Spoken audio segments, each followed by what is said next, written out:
Masomo yetu ya leo ambayo inahusu mahusiano ya kweli miongoni mwa waumini, na tunaendelea yale ambayo ndugu Innocent alitufundisha hapa. Tunaona uhusiano wa kwanza ni upendo, ambayo tunatilia mkazo tuonesha upendo kama jinsi ilivyosema kwenye mlango wa 5 wa Efeso 5:1, sema hivyo mfateni Mungu kama watoto wanaopendwa. Tuendelee kufuata tabia ya Mungu. Na hata pia tulifundisha tena kwamba pointi ya pili, hatutaki kuhusika na mambo ambayo ya upotovu, mambo ambayo ya corruption, mambo ambayo ya ufisaji, ambayo iliongelea kuhusu mambo kama ya washirati, uongo na kadhalika. Zile tabia zile hatupaswi kufanana nazo, sababu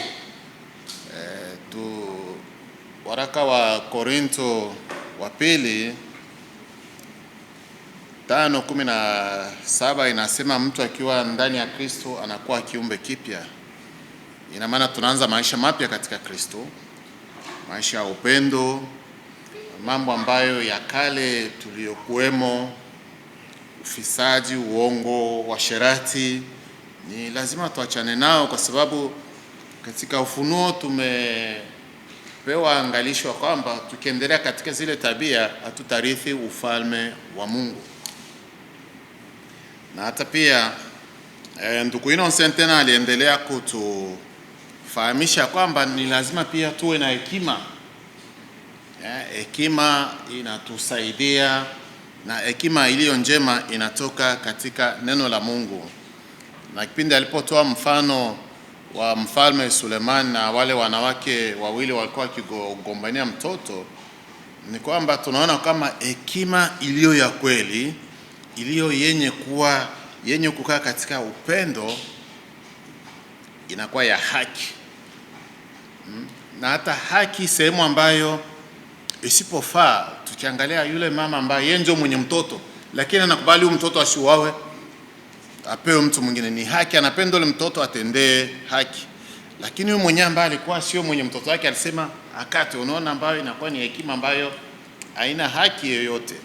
Na hata pia tukiendelea tena zaidi na zaidi, inatufundisha ule upendo dhahiri ambayo unakuwa upendo wa kujitoa kwa ajili ya wengine. Yule mama alikuwa hata tayari ule mtoto angalau awe hai, lakini akata na mtu mwingine kuliko lakini yeye ndio mwenye mtoto, lakini kwa sababu ana upendo na yule mtoto alikuwa anapenda kumpoteza. Alijiweka nafasi ya mtoto na akaona yeye apate shida kwa ajili ya mtu mwingine, akubali matokeo jinsi ilivyokuwa, ila ule mtoto aendelee. Na hata pia tunapotembea katika hekima pia lazima tusikae tukizubaa, kwa sababu muda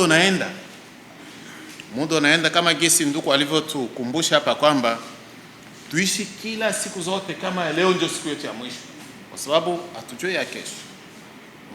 Biblia inatuambia tukitaka kufanya mambo ya kesho tunasema Mungu akipenda, kwa sababu kesho hatujue. Kwa hiyo tuishi leo kama gisi inavyokuwa, tuitumie hasa kwa ajili ya kumtukuza yeye na kwa ajili ya kumrudishia sifa na utukufu, kwa sababu sisi ni viumbe vyake. Yeye ni baba yetu na ni lazima tuwe watiifu kwake yeye.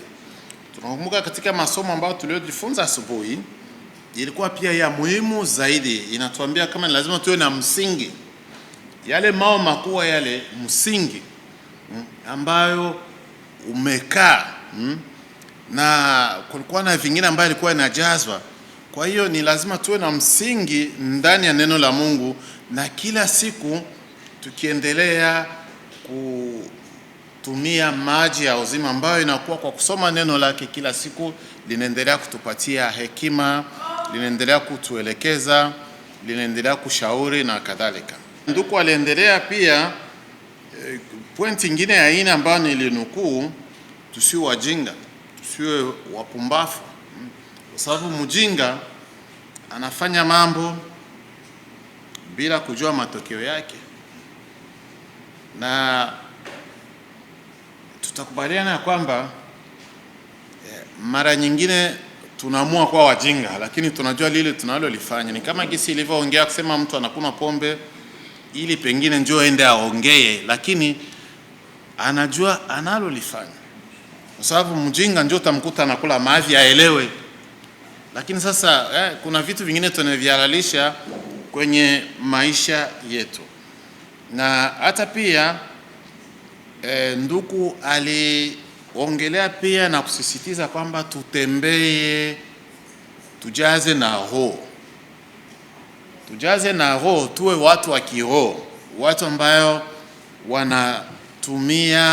wanatembea sawa sawa na maandiko matakatifu, sawa sana maandiko matakatifu, na hatuwezi kujazwa kama kuna mchanganyiko, na ni lazima tutembee sawa sana mapenzi yake, kwa kulisoma neno lake na kuyatekeleza katika maisha yetu, na tuwe na chaguo maalum, kwa sababu either tunakuwa watu wa kiroho au tunakuwa watu wa kidunia, na tumesisitizwa kwamba tuwe watu wa kiroho, tusiwe kama gisi ninavyosema kwenye Ufunuo, vuguvugu. Sio vuguvugu, sio baridi. Ni lazima hata pia tumeona pale kama usiwe vuguvugu au baridi. Ukiwa vuguvugu, tuchague, ina maana tuchague kutembea kwa kiroho, na hasa pia tukiendelea kuepuka mambo ambayo yanakuwa yanaturudisha nyuma. Mtakumbuka kwamba hasa kwa siku za leo tunakuwa na changamoto kali zaidi, kama gisi ndugu alivyoongea kwenye maonyo yetu ya asubuhi kuhusu mitandao, na ndugu Innocent amerudilia pale kwamba naweza nikawa msherati nikiwa naangalia zile picha za washerati, kwa sababu tayari kama gisi alitoa ile mfano wa soka. Kipindi kulikuwa soka pale, sisi tulienda pale kwenye ile mechi, unaona tuko pale tunashiriki kabisa, wakifanya hiki kichwa na huo unatingizika, unaona wakiweka mguu huku, unaona angeumpatia ule. Ina maana tunashiriki moja kwa moja pale live. Amekosea, refa ametuonea nini, unaona. Sasa tulikuwa pale, kitu kyote tunaki kifanye, ina maana participation yetu iko pale. Tukiwa tunaangalia zile movie ni kwamba lakini nayo inakuwa pale, ina maana kwa njia nyingine tunatenda dhambi. Tunatenda sio tu asema mimi naangalia tu, una participer directement, kwa sababu hakuna kitu tu unaweza ukaangalia bila kuwa na interest yote. Kwa nini unaangalia vitu kama hivyo? Moja kwa moja una participer kwa sababu akili vitu kama hivyo. Kwa hiyo kuna vitu vingi sana, ni lazima tuchague vitu ambayo vinatusaidia kiroho, vitu ambavyo vitatujenga, maneno ambayo yatajenga ndugu, maneno ambayo yatamjenga dada, maneno ambayo yatajenga hata watu ambao wanaotuona, wanaotuzingira. Na tunaendelea katika masomo yetu ya leo hiyo, na naona ndugu Innocent alifunga mstari wetu wa 17 mpaka 18, nasema tena msilewe kwa mvinyo ambayo mna ufisaji, bali mjazwe na roho. Na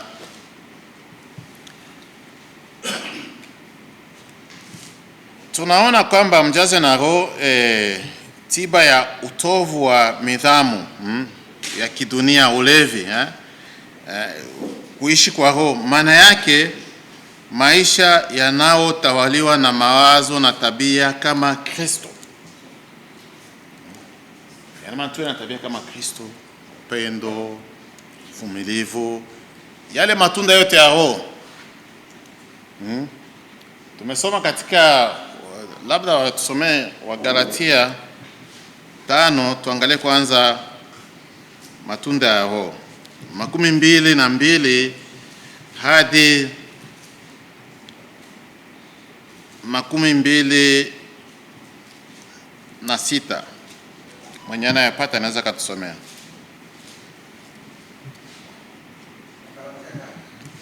Galatia 5.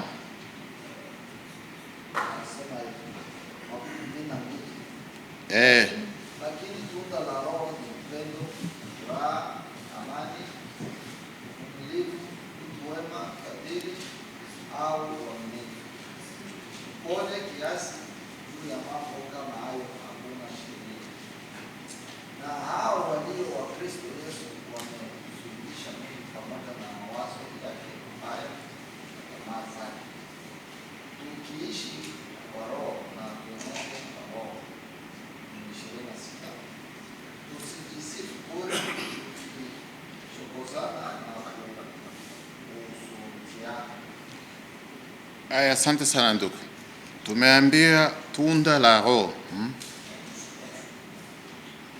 Matunda ya Roho, upole, kiasi, ndio gisi tunapasha kuishi. Ndio kujaza kwa Roho, inabidi tabia yetu ifanane na hii. Iwe na yale matunda, changamoto ile ndani ya maisha yetu. Ni kama gisi tulivyopewa mfano wa chupa. Hii vitu hivi vijaze ndani yetu kila siku tuamkapo, na vinajazwa na kila siku vinaendelea.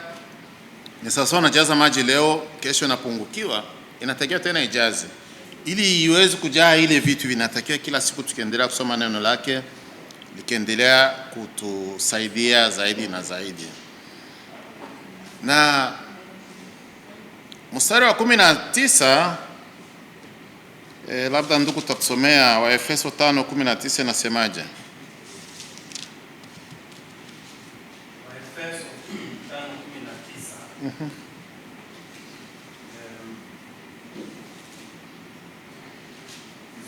Zungumzeni kwa maneno ya zaburi, nyimbo na tenzi za kiroho. Imbieni Bwana nyimbo na zaburi kwa shukrani mioyoni mwenu. Ile Kiswahili inasema msemezeni pale. Pale nasema mseme. Hapa kwangu nasema msemezeni. Zungumzeni. Umeona?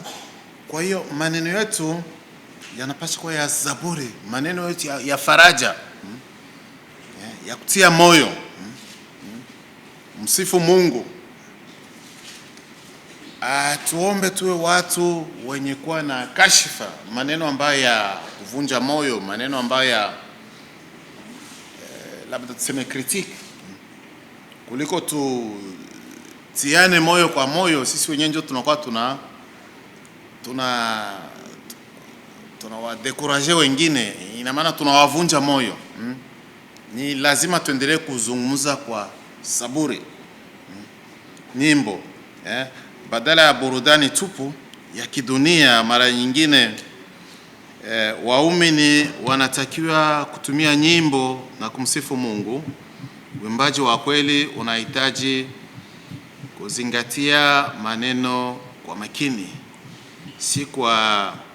si kuwa na akili inayotangatanga. Kwa hiyo ni yale ambayo tunayoyaongea ni lazima yawe kwa ajili ya kumtukuza Mungu. Nakumbuka kuna kipindi fulani nakuwa na tabia, tunasafiri tunaenda kuona dada. Tukishafika pale lazima tuende kwenye eklesia yetu mmoja fulani. Kipindi fulani nikamwambia kijana wangu, nikaambia uniwekee kwanza tumamimbo twa Kikongomani kwenye USB. Na kuna kitu kimoja huyo kijana alinifundisha. Unaangalia unasema sasa kuna nyimbo ambao wanaipendaka. Kuna mwimbaji mmoja wa Kiamerika anaimba nyimbo za kumsifu Mungu nini. Na hii kipindi tulifikaka Montreal, tukakuta mjomba wetu mwingine na yeye, nikakosa kile kinani sema wote wanalalaka na wanapenda zile nyimbo, unaingia kwa zile nyimbo. Sasa akabeba akaweka na nyimbo zingine zetu za Kikongomani mmoja.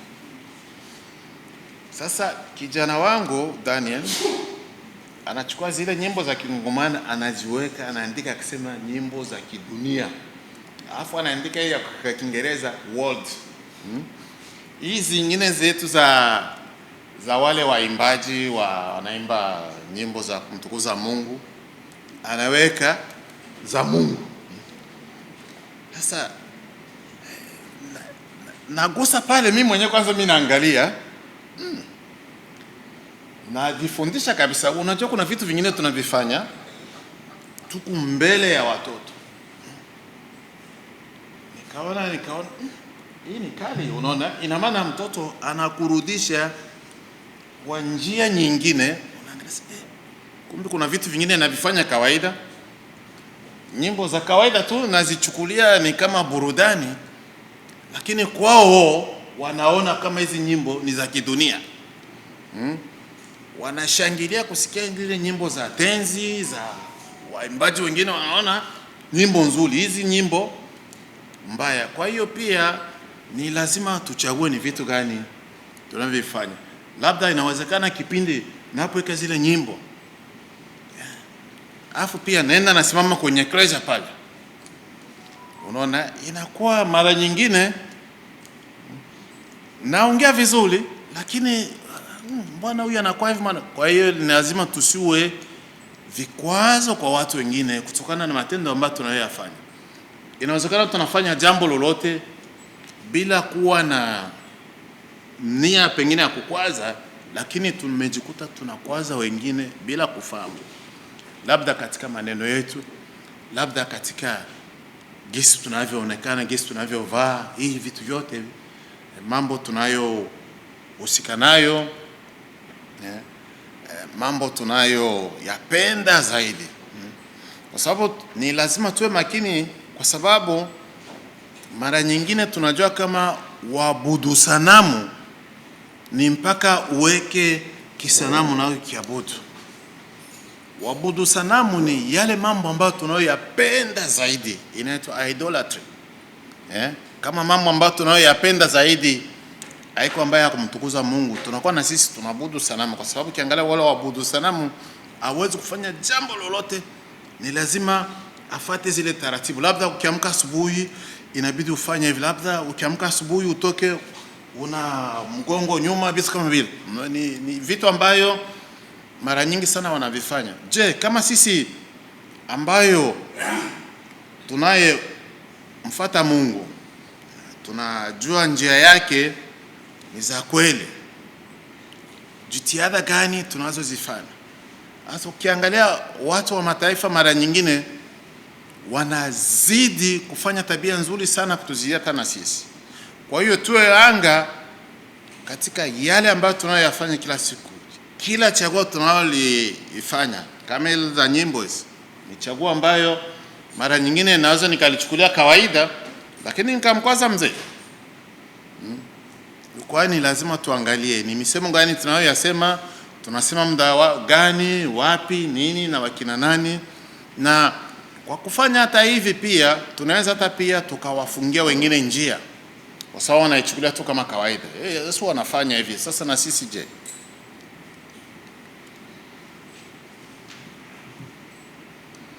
Mstari wa 12, labda nitaomba mwenye anapata anaweza katusomea 5:12. Efeso 5:12.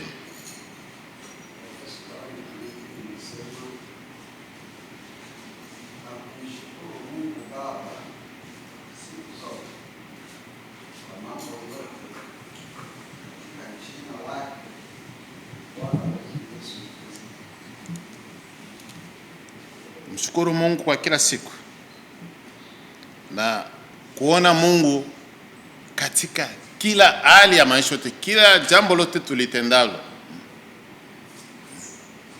Ina maana lazima tuishi yale maisha ya kumshukuru Mungu kila siku, badala ya kujifurahisha sisi au kuwa wabinafsi, kupendelea yale ambayo tunayoyapenda sisi, kufanya yale ambayo tunayofanya kwa ajili yetu sisi. ni lazima yote tuyafanye kwa utukufu wake. Tunaona Bwana wetu Yesu Kristo kipindi alipokuja alikufa. Kipindi alikuwa akisulubisha alisema, Baba, mapenzi yako yatimizwe.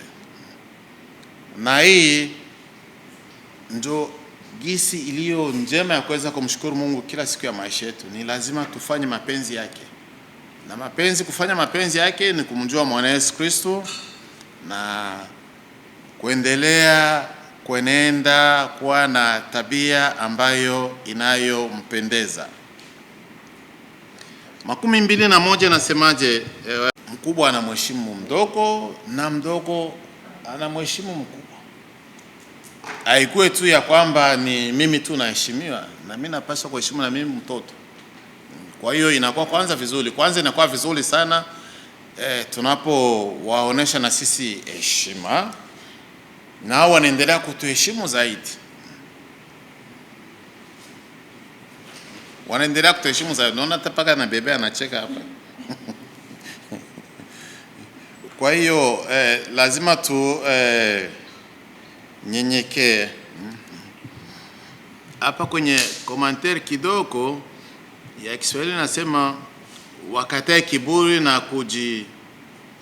kujitangaza, wakubali unyenyekevu wa Kristo kwa kutishiana kwa heshima ya Mungu. 21 Efeso 5, mwenye anapata anaweza katusomea 22.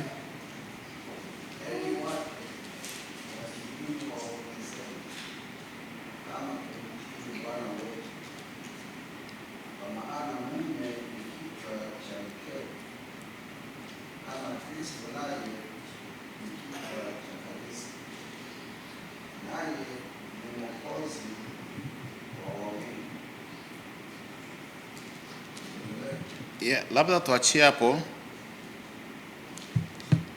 Enyi wake watiini waume zenu kama Bwana wetu.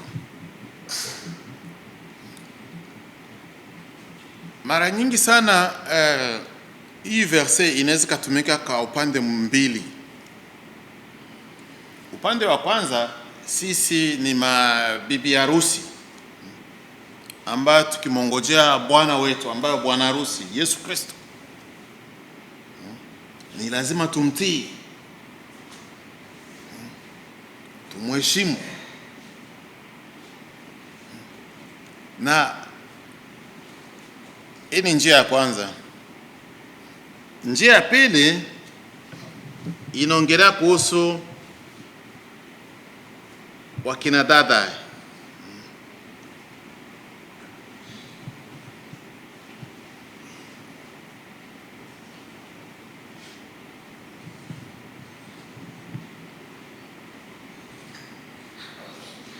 Wakina dada 22. Utii katika nyumba ni jambo la maana sana. Hasa pia sio jambo ambayo kila mmoja wetu hapa, hasa katika nchi ambayo tumejikuta sisi wote hapa, na tunaona kama ndoo nyingi zinavunjika kwa sababu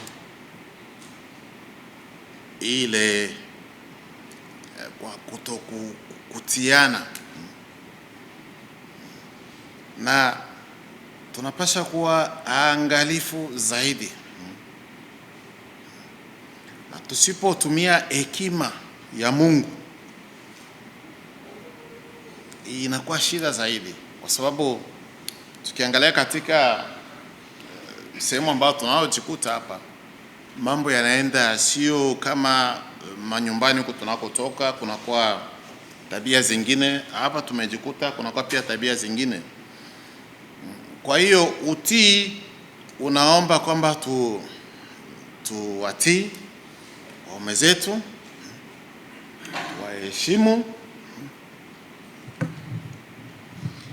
na inasema kwa maana enyi wake watiini waume zenu kama kumtii Bwana wetu. Na inaendelea sema, kwa maana mume ni kichwa cha mkewe, kama Kristo naye ni kichwa cha kanisa, naye ni mwokozi wa mwili. 24 anasema, lakini kama vile kanisa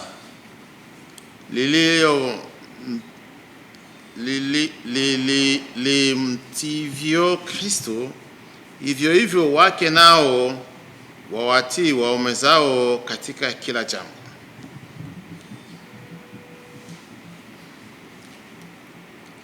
Sio jambo ambayo mpya, ambayo wengi wetu hapa tunaona nyumba nyingi sana zinavunjika, na hata pia kutokana na neno utiifu, na hata pia tukirudi nyumba zingi zinavunjika kwa sababu kosa upendo, kosa hekima, kufatana na kuwa wajinga, kwa sababu ni vitu ambavyo vinatokea. Nafikiri nilikuwa namongelea ndugu Innocent, akaniambia ili kuwakaje wewe ulitokaka kule Newfoundland, unapaongelea ni sehemu nzuri sana. Na nikamwambia kulikuwa na jambo moja lilitokea ambayo sisi wote tunajua wanachukua watoto vitu kama vile, lakini kuna jambo moja mke wangu alicheza ambayo lilikuwa la maana zaidi, na wanawake wengi walikuwa wanaingia kwenye ule mtego. Aliitwa na wale watu ambao wanawashauri, wakamwambie tutakusaidia wewe, hakikisha tu kusema na wewe pia, sasa shida ilikuwa kwa watoto, na wewe pia unaguswa, unapigwa nini tu, tutakupa nyumba, tutakupa pesa nini. Na wengi walikuwa wanaingia kwenye ile ushauri tu kirahisi, lakini bila kuweza kujua matokeo. Na inaomba zaidi ni nani anakushauria, unasikia vitu gani, na je, huu ushauri wanakupatia unaelekea na neno la Mungu? Hebu tuchukulie kwanza kwa mfano, anakubali ule ushauri. Je, ndio jinsi maandiko matakatifu yanatufundisha? Ujifaidishe we mwenyewe. Sasa ile inakuwa kama ni faida yake. Na wengi wetu wanajikuta katika njia kama hizo, na wengi wetu pengine wanajikuta wakiwa na marafiki wanawashawishi, wanamwambia okay, mimi ni hivi, fanya hivi, mimi nina basaji yako hapa, fanya hivi. Unakuta inakuwa ni ule uongo ule ambao umekataza, inafanyika kabisa. Kwa hiyo ni lazima tuangalie ni mafundisho gani tunayoyachukua na kwa ajili ya faida gani, kwa sababu ukiangalia mwishowe ile vitu vinapotokea, ile nyumba inabomoka kabisa completely. Kwa sababu kisha chukulia mama, unakaa peke yako na wale watoto, utasaidiwa sawa, mwaka mmoja wa pili, siku zijazo utajikuta huko peke yako, wale watoto nao wanakaa nao pembeni. Kwa hiyo ni lazima tukirudia katika yale mafundisho ambayo Suleiman ni sawa sana, unaambia okay, mtoto huyu tumkate. Mama mwenye mtoto alisema viache vitu, nakubali hasara, ule mtoto awe mzima. Na hata pia inaomba hata kwenye muda fulani tusikubali zile faida zetu tu, tuangalie pia faida ya familia, tuangalie pia faida ya wengine ambayo tunaowalea watoto na kadhalika. Bila kufanya hivi, kama tuwe na hekima ya Mungu, tunavunja ndoa. Na kama gisi ndugu Innocent alivyoongea hapa, kama kuna majukumu katika eklesia, wakina baba wafanye hivi, wakina mama nao wafanye hivi. Tumeona hapa kwamba wakina mama tunaomba watii inasema enyi wake watiini waume zenu kama kumtii Bwana wetu, kwa maana mume ni kichwa, na kama Kristo naye ni kichwa cha kanisa, lakini kama vile vile mnavyotii kanisa. Lakini tukirudi kwenye 25 mtatusomea mwenye anapata, Waefeso 5:25.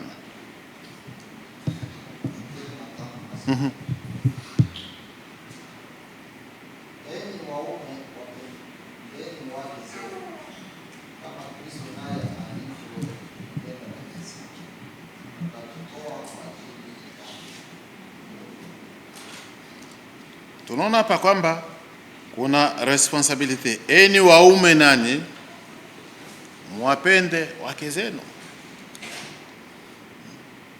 Kupenda sio tu ule upendo ambao tunao, labda upendo wa dhahiri zaidi, na hata ni vitu mara nyingine ukienda kwenye mikutano wakina, unajua tumeongelea kuhusu nyumbani mambo yanafanyika tofauti, tukikuja hapa mambo yanafanyika tofauti, na upendo sio tu wa nakupenda. No, upendo ni kama tuwasaidie na sisi katika shughuli zote ambazo zinazowezekana. Najua kwamba ndio mara nyingi sana tunasema sisi ni vichwa. Sasa huyu mama huyu yuko na mtoto egisi alivyo naye, yeye amke pale, haya ni mambo ambayo yanakuwa ya kawaida. Yeye amke pale, andaa chakula, akuwekee chakula pale, unakula na masani yanabakia pale pale, yeye tena haja atoshe. Una upendo pale? Hakuna upendo, kwa sababu mimi ni kichwa. Kwa hiyo na sisi pia tuwasaidie, ndio upendo. Tushirikiane, ndio upendo. Na hata mara nyingi sana tukiwa kwenye mkutano, ndugu zetu hasa wakina dada wanaangalia sana. Utaona ni wakina dada zetu tu, wamama wanahusika huku, sisi tunakaa ni kitako tu. Alafu pia na hata pia tunaletewa na chakula pale, tukishamaliza pale inaacha hapo. Na wanatuangalia kabisa. Ni sasa na gisi tulivyosema, kama kitendo kikiota ambacho tunakifanya ni lazima kiidhirishe Kristo. Kristo hakuwa tu ni sehemu moja tu. Upendo wako tu sehemu moja, unakuwa reciprocal. Wanatupenda na sisi pia tuwapende. Tunawapenda katika njia gani? Tuwasaidie gisi tuwezavyo. Inaleta umoja katika nyumba,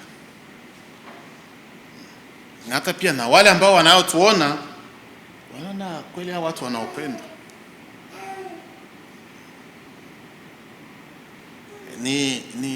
Ni vitu vidogo. Mara nyingine tunafanya vitu vingine, ni kama kisi nilivyotoa ule mfano wa nyimbo za kidunia. Ni vitu vingine ambavyo tunafanya hatuelewe, unaona ni kama kawaida, lakini watu wengine mbona nakuacha. Ina maana kule kwenu kule wakidada tu ndio wanafanya kila kitu. Bwana angalia kwa na watoto wawili watatu, lakini unashindwa hata kusimama. Kwa kuna ni vitu vingine naona kama tunajifunza kila siku, ni masomo, ni kila siku, ni kama kisi tunasema neno tunasoma kila siku, linatusaidia ni kila siku. Ni kama kisi ndugu Brian alikuwa anaonyesha hapa, maji na jaza kila siku kuendelea kufunga yale mapengo yale. Na tunaona hapa kwamba kuanzia 22 mpaka huku mwisho tunaona ndoa ni fumbo, parable, ambayo fumbo inakuwa siri, ni habari ambayo inaomba ile kuunga. Na Paulo anafundisha kwamba ndoa ya kibinadamu iliundwa na Mungu, kuwa mfano mdogo wa uhusiano kati ya Kristo na bibi harusi, na kama kanisa si kielelezo tu, bali kinyume chake, Kristo na kanisa ndio chimbuko kuu la ndoa, na ni nakala ni kama kopi. Kwa hiyo pia na ndoa zetu ziabudiwe. Kuna mstari mmoja unasema, sikumbuke, pengine ni inaongelea kuhusu ndoa takatifu.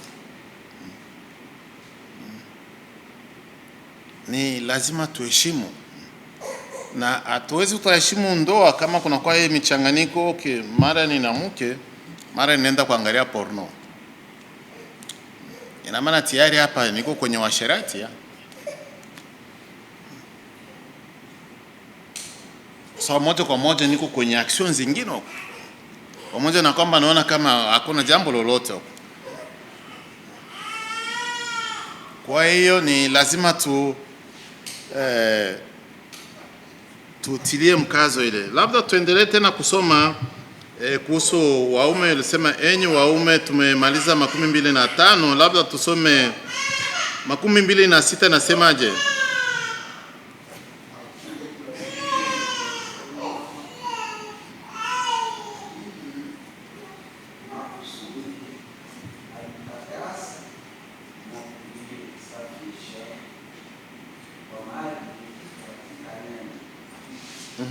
Na 7, apate kujiletea kanisa lisilo na ila wala kunyanzi wala lolote kama hayo, bali liwe takatifu, lisilo na mawaa.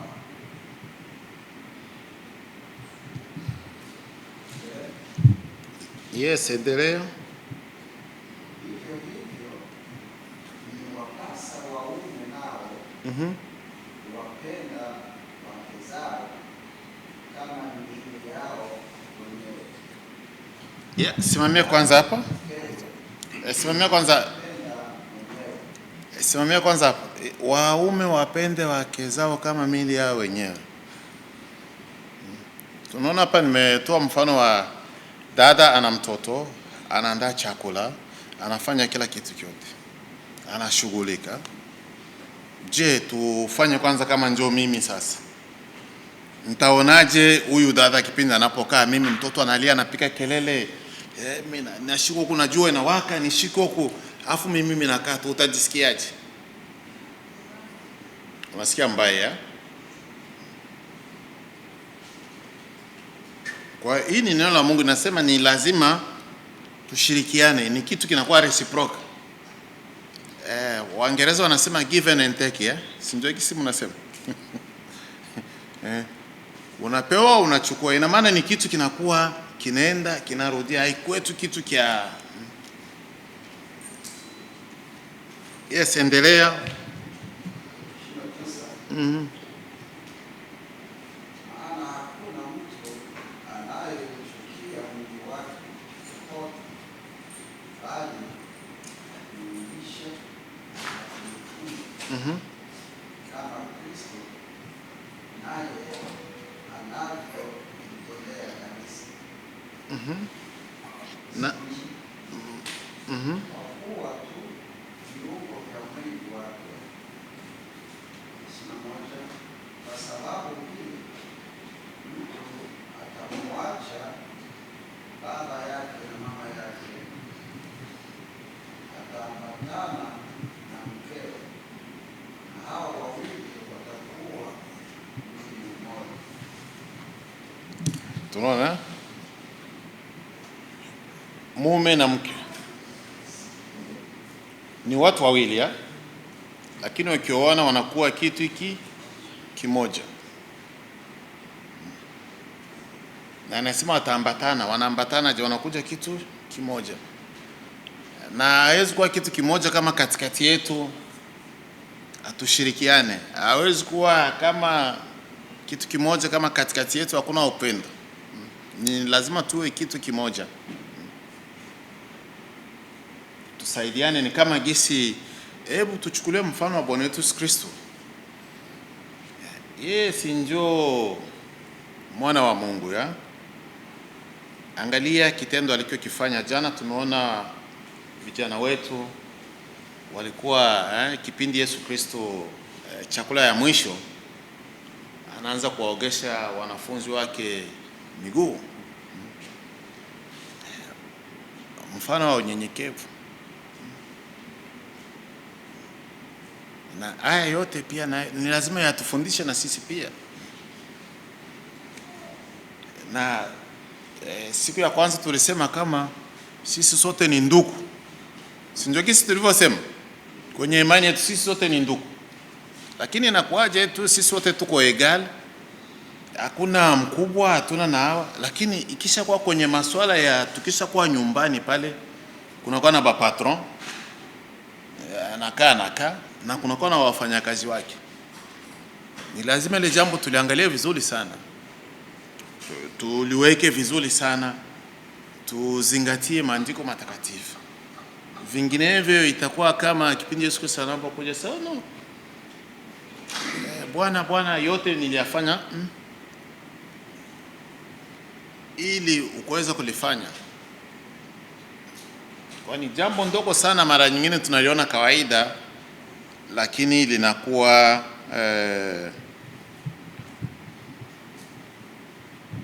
linaweza nikaleta shida kidogo. Tunajua kuna nafasi kama Gisinduku alivyosema, nafasi ya mama. Sisi hatuwezi kuchukua ujauzito, ni nafasi yao, lakini tunaweza pia na sisi kuchangia kipindi wanapokuwa na ujauzito, ile kusaidia. Na maana wote tunachukua kwa pamoja, ina maana inakuwa ni kitu kimoja, kwa sababu tunasaidiana.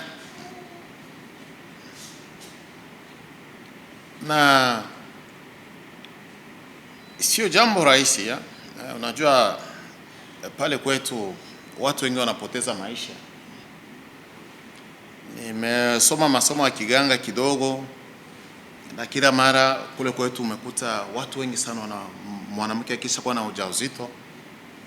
Tulikuwa tuna masomo fulani tunasoma sema travail, kipindi anapojifungua ni kazi na sio kazi rahisi. Na inashangaza kuona mara nyingi sana tunakosa kuwa na ile utu. Ni lazima pia na sisi tujiweke nafasi ya wengine, tuchukuliane sisi kwa sisi, tuleane sisi kwa sisi. Ndio ndoa iliyo bora. Ni sawa sana gisi Yesu Kristo amekuja kwa ajili yetu sisi, afe kwa ajili yetu sisi, anajitoa kwa ajili yetu sisi. Tunaona kama kipindi tulipokuwa hapa wandugu wengi sana wanaongelea kuhusu, tulikuwa tumepewa mfano wa Jonathan na Daudi. Ule kwa sababu ndoa ni inakuwa urafiki, inakuwa ni undugu, inakuwa ule wa sio wa faida yangu mimi tu, nione na mimi faida yako. Labda tutasimamia hapa sababu kuna komantari kidogo hapa. Tunaona kama ni mwili mmoja, tukisha wana mmoja akitoka wanakuwa mwili mmoja, na ni lazima maisha yetu yote iwe inaonesha matokeo kwa vitendo. Labda tutasimamia hapa, kama kuna ndugu na maswali, kama kuna ndugu na nyongeza.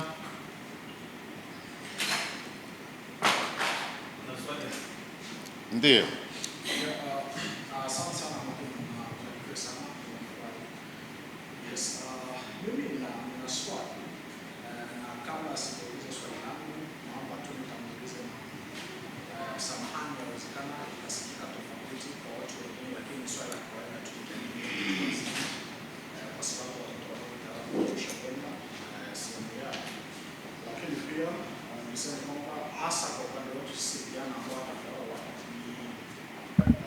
Katika sehemu hizi ndizo ambazo tunapata maarifa ili tukija kufikia hizo hatua kwa leo tunapata mafunzo, kwa sababu dada mojawapo ambao watu tunaifanya ni kuingia katika ndoa bila kuwa na elimu ya ndoa, na hiyo elimu ya ndoa tutaipata sehemu nyingine tofauti na kanisani. Yes, huu ulikuwa tu ni utangulizi wa swali langu. Swali langu linahusu katika hiki kitabu cha Efeso 5:22-33. Kwenye mstari wa 22 hapa inasema kwamba enyi wake watiini waume zenu kama kumtii Bwana wetu Yesu Kristo. Tunao mifano mingi sana, hasa hawa vijana ambao wanaingia katika ndoa, wasichana, anakuambia kwamba mwanaume anapaswa kutiiwa tu kumtii mwanaume endapo na yeye ana provide. Kwa bahati mbaya uwezekana amekuja kuolewa na mwanaume ambaye ha provide. Pato bado ni ndogo, lakini mwanamke anatoa statement kwamba haina haja ya kumtii mtu ambaye ni maskini, hawezi kuprovide kwa mwanamke. Hilo mwalimu, tunaomba kidogo ufafanuzi. Lakini swali langu la pili ni katika mstari wa 31 anasema kwamba kwa sababu hiyo mtu atamwacha baba yake na mama yake, atambatana na mkewe, na hawa wawili watakuwa mwili mmoja. Hapa tunaambiwa kwamba mwanamke na mwanaume watakuwa mwili mmoja, lakini tuna mifano mingi sana, hasa wale walioko katika ndoa. Mifano wale walioko katika ndoa wanaweza wakawa na ufahamu sana kunizidi kuhusiana na hili maswala. Sasa hivi tuna wanawake wafanyakazi ama wanaume pia wafanyakazi. Matokeo yao, kwa sababu ile michoko kazi, wanakuja kupangiana masiku ndani ya nyumba. Tunajua kwamba inaitwa ndoa kwa sababu kuna tendo la ndoa nyuma yake, which means pasipo tendo la ndoa haiko. Lakini kwa bahati nzuri ama kwa bahati mbaya, ile michoko utakuta mwanamke anakuambia kwamba kwenye zile siku 7 za wiki, kwa mfano, tutakuwa tunafanya tendo letu la ndoa mara 3, au mwanaume anakuambia kwenye zile siku 7 za wiki tutakuwa tunafanya mara hizi kadhaa. Mwalimu, hapo na lipi la kutufundisha? Asante sana, hilo ndo swali. Kama nimeelewa swali lake ni kuhusu ikusema, ulikuwa unasema wale wa kuoa watu ambao wanafanya kazi nini? Nilikosa pale kidogo. Yes, swali la pili, na utakuta mwanamke anakuambia hatuwezi kuwa tunafanya tendo la ndoa. Okay, ile kwa sawa. No, wale wengine wa swali ya pesa ya la kwanza. Kuna faida gani ya mimi kumtii mwanamke wangu endapo provide ndani ya nyumba? Na kuna wengine wanaenda mbali kidogo kabisa, hadi wanatafuta mchepuko ndogo sasa hivi. Tumepata maswali mawili. Swali la kwanza ni ukitaka kuoa lazima uingie kwenye familia ambayo, au mwanamke ambaye ana kazi au mume ambaye ana kazi, uolewe kwa yeye. Na swali la kisi tunapaswa kufanya. Na swali la pili linahusu tendo la ndoa, na kutokana na mazingira wote mnafanya kazi, pengine nilienda nimesimama usiku mzima, nakuja nyumbani, kutokana na ratiba watu wengine wanasema inakuwa nimechoka, vitu kama vile. Je, na hiyo pia ni halali? Wakati mwenzako anakuta. Na kuna mstari umeongelea kwa sasa, mwili usio wako ya usinyimane ya. Okay. Tukiangalia Biblia, Wakorintho wa kwanza 7 mstari wa 5. Safi kabisa. Inasema hivi. Tunaanza 4 tu. Ine inasema mke ana amri juu ya mwili wake, bali mumewe. Hivyo hivyo mume ana amri juu ya mwili wake, bali mkewe. 5 hii inasema msinyimane, isipokuwa mumepatana kwa muda ili mpate faraga. Inasema msinyimane. Kama mnapatana kwa muda iko sawa tu. Na hata pia mimi ni mganga, naongea hapa kama mganga, kwa sababu unajua sisi wote ni watu wazima, inaomba ile energy. Nimesimama mkazi, yao mama ameenda mkazi usiku mzima, amesimama kutwa mzima. Sasa mume anasema hapa hapo umeenda kinyume na Biblia, kwa sababu hata na Paulo mtume anasema kama inasema isipokuwa mmepatana kwa muda ili mpate faraga kwa kusali mkarudiane tena. kuna vitu vingine vinaomba ile arrangement personnel, unaona, kwa sababu ni taratibu ya, ni sawa sana kwamba tunarudia kwanza kwa ile kusema nimeenda mkazi, nimesimama usiku mzima, nakuja nyumbani sasa. Wewe hata ile energy yenyewe kwa inatomba pia tutumie ile common sense. Inatomba tena pia kwa sababu wataalamu wanakuambia ile tendo ni sawa sana mtu anatembea kilomita 40. Na wataalamu wanakuambia kusema katika ile tendo ile roho inaweza kusimama. Kuna kweli tunaita tachycardia. Katika ndoa ni uvumilivu ndio kitu kinabeba ndoa. Mwenzako akiwa na tatizo, wewe unamvumilia. Sio kwa sababu mwenzako ana tatizo ndio unatoka nje ya ndoa. Sio hivyo. Mpaka mvumiliane. Mpaka nini? Mpaka mwisho. Na Paulo anasema wazi katika Wakorintho wa kwanza sura ya 7, kila mtu ana haja ya mwenzake. Bwana Yesu apewe sifa. Nadhani hili linaeleweka. Uvumilivu tu. Ndio kuchukuliana Kiswahili kingine. Uvumilivu na ndio unajenga ndoa.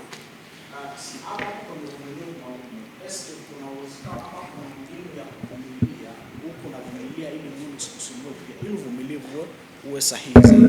Kwa sababu unapokuwa mvumilivu wakati mwili unakuzingua pia ni tatizo. Kuna mbinu ya kuvumilia wakati mwili wako uko sawa. Yes, ndugu inasema. Naomba niongeze. Kama vile mzee ameshasema hapo, kuna hali zingine, na ninaelewa ni swali mzuri tena linatoka kwenye kijana mwenye hajaoa. Hii ni mafunzo mazuri sana kwake. Very practical. Inabidi kuepukana na hali zingine mkijikuta kama hizo, anasema kwamba inafika kabisa kiasi mke wake hayuko available. Inabidi hata kama maisha kabisa yanawapiga chenga kiasi gani, tunahitaji hizo pesa mpaka hizo kazi mbili ziwe zifanyike, mpaka kiasi kufika hapo kwamba hiyo nafasi tena ambayo hiyo nafasi ya ndoa ni kama quote in quote, nafasi ya ndoa haiko. Focus ni hiyo kazi, kwenda kutoka kwenye hii kampuni kwenda kwenye hii nyingine. Si vizuri sana kujiweka katika hali kama hiyo. So unaona hatari yake hiyo. Unasema inafika wewe ni mwanadamu, inabidi utafute mahali pengine pa kuridhisha hiyo haja. Haifai kufika mahali kama hapo. Kama ni ukosefu, kama ni umaskini, bora mukubali kwamba awe na kazi moja na wewe hiyo kazi moja. Kama hiyo ingine ya pili ndio inafika kabisa mpaka inawakosesha huo muda.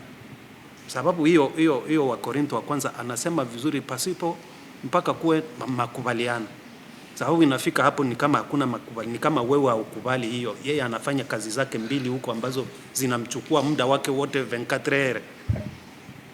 Inafika mkae chini na mkubaliane kama imefika mahali kama hapo. Hilo ndilo jambo nzuri sana. Sababu ya ndio hiyo inasema 5, isipokuwa kama mnaafikiana kufanya hivyo. Kama mnaafikiana. Lakini kama ni yeye mama tu au kama ni wewe mwanaume ndio uliona mimi nahitaji pesa kabisa, itabidi mpaka nifanye hizi kazi mbili. Kama na yeye upande wake haja kubali ufanye hivyo, sababu inakunyima muda wako na yeye, itabidi, inamaanisha hiki kifungu mumkivunja, mja kubaliana kufanya hivyo. Unaona, hiyo ndio inatakikana, sababu kweli vile umesema hilo tendo ndio sehemu kubwa inakuwa kama glue ya hiyo ndoa. Unaona, na hata ukisoma ukirudi kwenye Waefeso pale ndugu alitusomea hiyo 5, inasema ni fumbo hiyo ya mke na mme, ni kama ni fumbo fulani ambayo inaonyesha muungano wa Kristo na Yesu. Na ukileta huku pia katika kule kusemekana kuunganika mwili mmoja, hakuna vile tutakuwa call kwamba mimi nimeoa huyu sasa tumeunganishwa kama wasiamua wale watoto ambao wanazaliwa wawili wameshikana hivi. Sio hiyo. Yote ni maneno ambayo ile fumbo ambayo inaonyesha kwamba huyo muunganiko ikikuwa sehemu yake kubwa ni hilo tendo. Kwa hivyo haifai kufika mahali kama hapo. Kwa vyovyote vile ni hali ya kuepukana nayo, kwamba mimi niwe disponible wakati mwenzangu ananihitaji na yeye pia. Hapo ndipo muhimu sana. Nifikika hapo kazi kwamba inatuchukua muda, sababu hata wewe vile unaongea inaonekana kwamba hata hizo pesa zenye anatafuta ni kama hatuzitaki sasa, sababu sasa ni kama zimeingia hapo katikati, zimetukata. Asante. Sasa kwa kumalizia, najua vijana wote tunajifunza wa kiume na wa kike pia. Kabla ya nataka kuongeza kidogo ni kama kama mara nyingi sana inaomba na kumbuka kule nyumbani kabla wao kwenda kuoa, kwanza utafute shamba. Lime kwa shamba, utandae shamba, naona wanafanya hivyo kwa sasa. Unatakiwa kwanza uko na shamba, unalima, unahakikisha kusema huyu mdada unaenda kumleta kwao, mna kwanza chakula ya kutosha pale pale. Sio unaenda unamleta moja kwa moja njoo mnaanza kulima hapana. Yaani ujiandae. Inaomba maandalizi. Ujiandae, akikuja sio kwamba kipindi anapokuja ndio katafute kitanda. Unajiandaa. Ulikuwa unakaa na wazazi wako, unatoka kwenu, unapanga kwanza sehemu yako wewe mwenyewe. Unaangalia kwanza. Unakuwa independent. Ndio kwa maana ukiangalia mazingira tuko nayo hapa, wanaomba kwanza uende, kama ulienda kwa masomo utafute kazi, uangalie je unaweza kulipa kodi nini, kwa sababu hii inaonekana kwamba samani sana kama mimi naenda kukuponya zaidi, una udhaifu upande wako. Inakuwaje sasa huyu mama ndio umeenda kumleta afanye kazi mbili, wewe unafanya kazi moja? Inaonekana pia kwamba samani sana, inaonekana pia kwamba kuna kale ka uonevu. Ni sawa sana ile tulikuwa tunasema wewe unakaa tu, yeye ndio anashughulika. Akienda kuleta unataka ujue analeta ngapi, lakini wewe unaona. Kwa hiyo ni lazima ni maandalizi, kwa sababu kipindi unaenda kuchumbia mnaanza kujiandaa itakuaje, tutakuwa tunaishi. Na hata pa wenzetu hapa kwanza wanaangalia nani atakuwa anatunza pesa. Unajua sisi wanaume tunakuwa mikono yetu kuwazi. Mara nyingi sana unakuta wadada hapa yeye ndio anakuwa waziri wa fedha. Pesa zikija, wewe kazi yako ni mipango. Ukiona wanduku anakaa utaona tu atakwambia no, kama kuna jambo fulani huyu ndio anapanga kila kitu kyote. Ni maelewano, makubaliano. Kipindi kwanza Mungu kwenye fiancai ndio akwenda tu leo unaenda unamchukua, inaomba maandalizi kwanza. Sasa kama kuna maandalizi mabovu ndio yanaleta yale matokeo yote. Sasa okay, labda itokea kusema ulienda kubebeshana mimba vitu vingine, hata paka uende ubebeshana mimi ni kusema maandalizi mabovu. Ndio mlikuwa na muda wa kuweza kujiandaa, mlikuwa na muda wa kuweza kupanga kila kitu. Labda niishie hapo. Asante sana mwalimu. Kabla mzee wangu vijana ni fursa nzuri ya kujifunza. Ni hivi, nimeoa, nimepata kazi mimi na mshahara naopata unanitosheleza mimi na mke wangu na watoto, lakini kwa bahati nzuri ama mbaya yawezekana familia yako na mke wangu inategemea mke wangu aweze kuendesha familia, na mke wangu anapenda sana familia yake kule, anaamua no, kwa sababu mshahara wako wewe mume wangu unitoshelezi na kutosheleza familia, anaamua yeye kwa idhini yake, kwa nguvu zake yeye anaanza tumika hizo kazi. Hiyo inaweza ikawa challenge. Lakini hilo sio swali. Swali limekuja hasa hivi. Nimeoa mimi. Kabla sijaoa, kwa bahati mbaya, kabla sijamoa huyu mke wangu, labda huku katika enzi za ujana wake, alipita sehemu nyingi sana kabla yeye kuolewa. kwa kupita sehemu nyingi kabla yeye kuolewa, yeye kuja kuolewa na kuja kuonekana ndani ya nyumba, mbona mume wangu ni kama uniridhishi, mbona ni kama unitoshelezi. Yes, najitahidi nguvu zangu zote ninavyoweza mimi, lakini yeye anaona simtoshelezi kwa sababu alipita sehemu nyingi. Yeye kama mke wangu ambaye mimi simtoshelezi kutokana na vituko alivyofanya kabla ya kuolewa, anatakiwa kufanyeje? Ama hapo mimi natakiwa kufanyeje? Hiyo ni pointi ya kwanza. Au pointi ya pili, kwa upande mwingine sasa, kwa mwanaume, yawezekana nimeoa lakini mke wangu labda si mzoefu sana wa hayo maswala, anajitahidi vyote awezavyo kuniridhisha mimi, lakini anakuja kuchoka wakati mimi bado uhitaji upo pale pale. Lakini anajitahidi, sio kwamba ananinyima, lakini nguvu zake zinaishia katikati wakati mimi mwanaume bado namhitaji. Hapo vipi, ushauri ukoje? Nini kifanyike hapo kubalance mambo ili wote tuwe sawa? Asante. Ni swali nzuri tu, kwa maana unaangalia tukienda kwenye mafunzo ya ndoa ni lazima vijana wakae washauriwe. Njoo hii kupitapita huku na huku, na hata pia na sio tu paka wakina wanawake ndio wanapitapita, ukinawezekana hata na wewe kabla ya ndoa ulikuwa unapitapita huku, unakuwa na wewe na tabia ya ajabu nini. Sasa wewe unamkuta, ina maana unaona kama kutosheleze.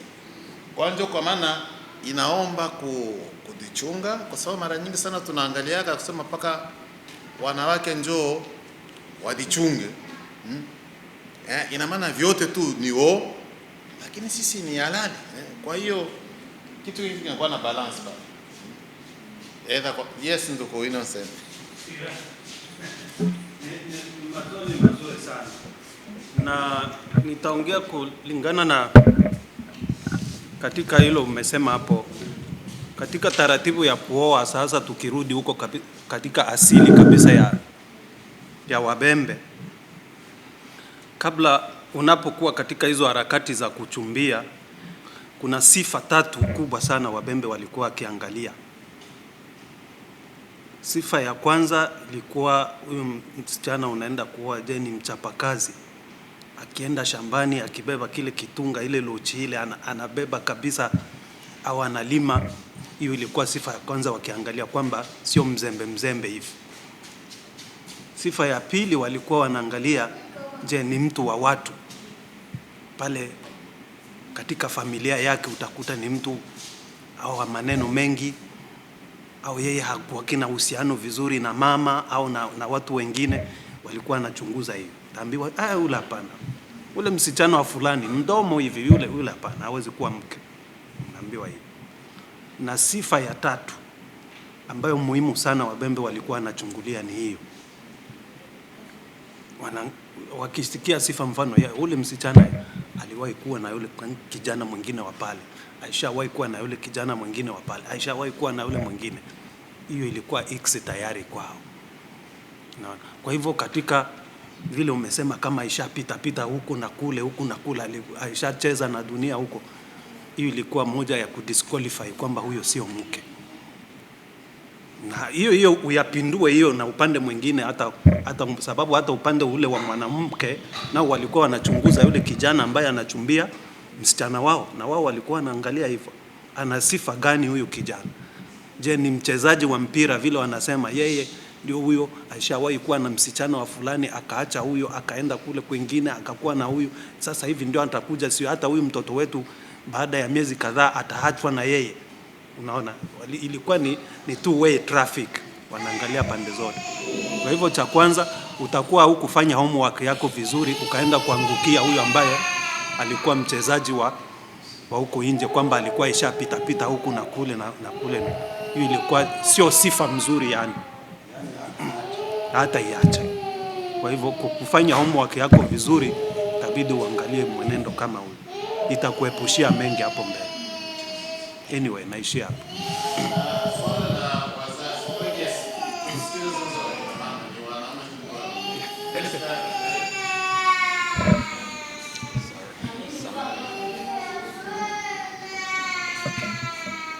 Hivi tunaishi huko. Kama mimi niko na watoto, akipenda kuoa, garso wangu anaenda kuoa, anakuja na mke wake mpaka kwangu. Tunaishi nyumba moja.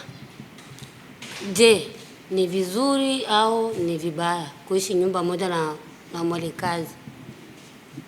Ni dhambi au? Kwa sababu nasikia Biblia inasema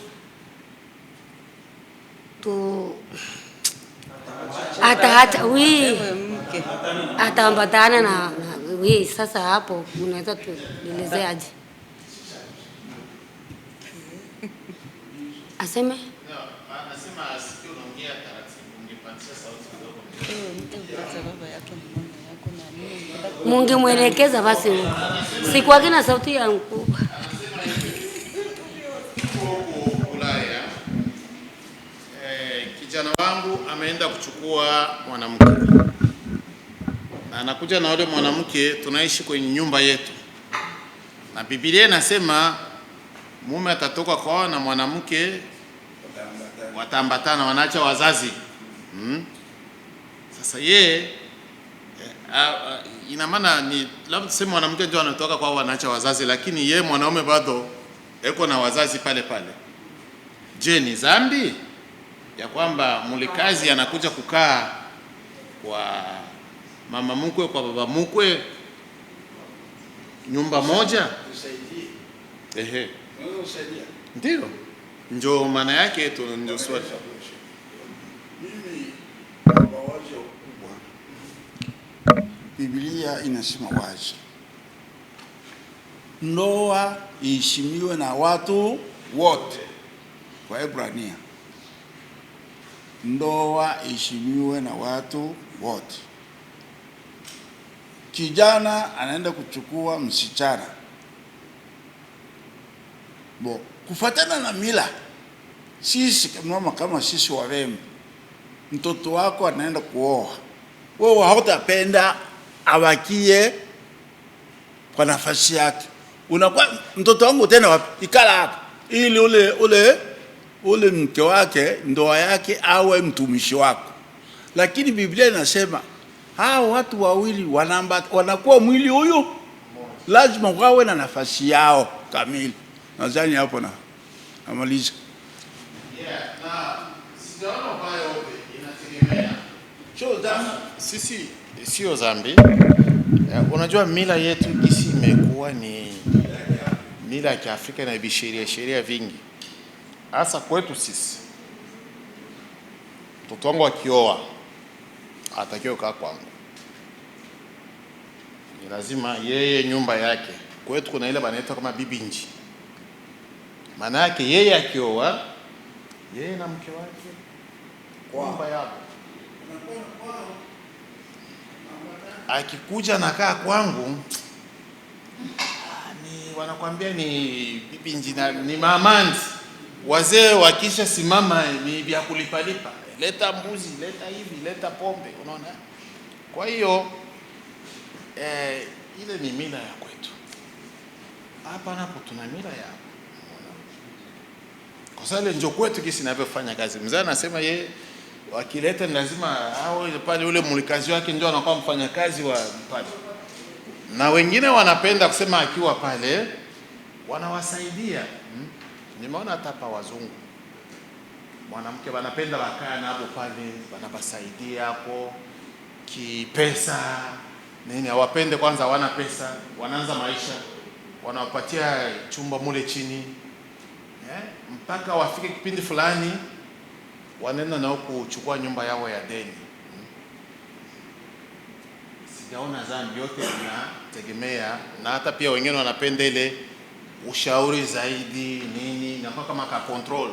Hasa hapa mara nyingi wanatumia kwa ajili ya ku control kila kitu kyote. Huyu mke koje nini, unakaa kwanza na wazazi, ndio mume wako ndio anakufahamu. Sasa wa mama sasa na baba sasa nao wanaanza nao kupata muda kipindi unakaa nabo kisi kwa hivyo. Yote ni mimi, lakini kitu kizuri ni kwamba kama gisi mzee alivyosema, ndoa iheshimiwe na upendo uwe upendo ambayo wa kweli zaidi, kusaidiana huku na huku, na hata pia tujiandae kabla tujajiingiza kwenye ile pilika. Tuchukue nafasi ya kuwekeza, tuchukue nafasi ya tuombe ushauri. Hii ndugu yenu anasema hata kule kwetu anaangalia anasema what kule baba yake kwanza yako na wanawake wawili. Kwa hiyo ule mtoto baba yake kwanza na wanawake wawili, ule atutakia aje kwetu. Unaona? Watu wa nje tayari wamesha kukuweka ile X. Ule kijana akikuja nyumbani ni X kabisa. Mamake alitoka kwa ile ndoa. Bule bundoa mamake yako ni bundoa kama wa pili wa tatu. Huyu msichana huyu atakuwa kama mama yake. Wafaransa wanasema tel père tel mère. Unaona? Kwa hiyo ni sifa zinaomba kwa ndugu Ilonja. Na ndugu ulikuwa nataka utongea baada neno ndoa. Muna vitu vingi. Ni ndoano li. ndoa. Ndoa ni ndoano. Kama kuchunguza ndoa, mwanaume anatumbukia au mwanamke anatumbukia, juu ya nini? Ndoa cha kwanza, mzee alichoongea, ndoa iheshimiwa, na kweli heshimiwa. Na cha pili, ndoa ni burudani, sio ngumi, sio makonzi. Burudani, kila kiumbe kiriziki. Bwana, mie leo siko sawa, elewa.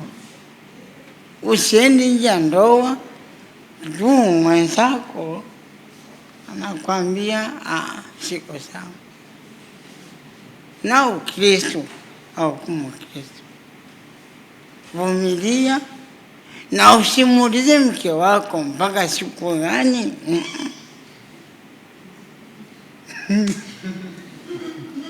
Mimi ninaye miaka 50 na hii ni yangu kuzaliwa. Nina mke wangu miaka 30 na uchafu. Kama ajisikii kokote, siwezi kokote, juu ni burudani. Na usiende nje ya ndoa kwa sababu leo haiko sawa. Na cha tatu, usizingizie kazi bongo. Nioa wangu Afrika, mke wangu mpaka nazaa watoto 7 hakutumikaga. Ni restora kwa nyumba, ka restora msoko. Je, akisema sijisikii, jisikizie restora? Sasa ni mwili au kwa sababu, na mimi natakiwa nimsikilize kwa sababu ni kiumbe kama mimi. Heshimu mke wako kama unavyoheshimu. Na ujana ni maji ya moto. Usiangaisha akili yako, ananinyima niende nje. Shefu ugofu hapa ne. Unaweza chukua hata wiki 2 hamna tendo, na uko sawa tu. Wewe una miaka 54. Sasa miaka 25 yeye anachemka bado. Hata anachemka. Na kama ni mwanamke alipewa na Mungu, hawezi chemka. Kuna wanawake wanamsima wako na heshima.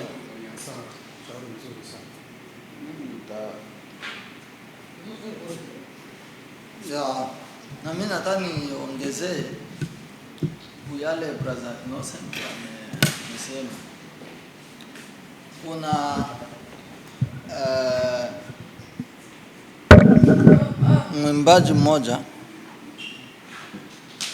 mwimbaji mmoja aliimba maamuzi yako ni matokeo ya kesho. Yeah. Inamaanisha nini? Jambo ambayo unaweza ukalijenga kwa sasa hivi, kila jambo njema ambayo unaweza ukalijenga ni hatua nzuri ambayo inaweza kukuletea kesho. Kama vile swala la ndoa. Swala la ndoa linaomba maamuzi mazuri na linaomba kufikiria. Sio kwa sasa hivi watu anaenda penda huko, ni yeye mwenyewe tu na anaona mwanamke ajue ni historia yake iko je, au mwanamke anaona mwanaume ajue historia yake iko je, wanachukuliana kule na nakuja nyumbani, huyu ndio mke wangu huyu, na wazazi unapita unachukulia, hakuna mashauri tena, ni alishapenda. Lakini zamani kabisa, kama Gesi Innocent amesema, walikuwa wanaangalia, sitagusa kisa alisema, lakini kuna point nyingine walikuwa wanaangalia magonjwa pia. Wanaangalia historia ya magonjwa ya ile familia. Eske kuna watu waga wana magonjwa, ili yale magonjwa yasije kwenye hii ingine familia, ngambo zote mbili, na kwa mwanamke na kwa mwanaume, kwa sababu anaweza kaleta nini shida. Kwa hiyo kwenye ndoa kuna bidi kabisa kuwe maamuzi maalum na kufuatana zile kriteria ambao wazee kabisa walikuwa wanafuata, na akisema hapana, kwa kesi umeona hoa kwenye hii nyumba au olewa kwenye hii nyumba, na utakuta ile ndoa inadumu kabisa, hakutakuwa matatizo hata moja. Mwenzako akiumwa na wewe uko na bezo yake, mtavumiliana vile nyinyi kwa nyinyi. Ni tofauti na ule ambao unaenda mwanamke au mwanaume ule ambao umependa huko mwenyewe bila kuhusisha mtu wowote ule na mnachukuana, zile naleta matatizo sana tu. Lakini kwa sasa hivi, na ndio maana unaona madivorce ziko mingi sana. Kunyumba kule kwetu Mabubembe utakuta mtu anaenda Misisi kule, ni sehemu watu wanachimba oro, anaacha mwanamke miaka 6 iko kule, mwanaume iko na chimba tu oro tu, ajue mwanamke iko je, na akirudia atamkuta iko vile nyumbani, iko pale kwa wazazi tu. Kwa sasa hivi hawezi acha bibi miaka 3 miaka 4, utakuta huko aisha kwa wengine, aisha kwa wengine wanaume, na kuzaa labda atakuwa maisha kuzalia na mtoto mwingine pale, unaona. Lakini ule zamani utamkuta na miaka, utamkuta iko pale, unaroea kule, utakuta angali pale mwanamke. Kwa sababu nini? Uamuzi wa mbele ulikuwa unakuwa uko sahihi, sio kama vile sasa. Kwa hiyo maamuzi yako ni matokeo ya kesho. Ukiamua vibaya, na kesho maamuzi yako itakuwa vibaya.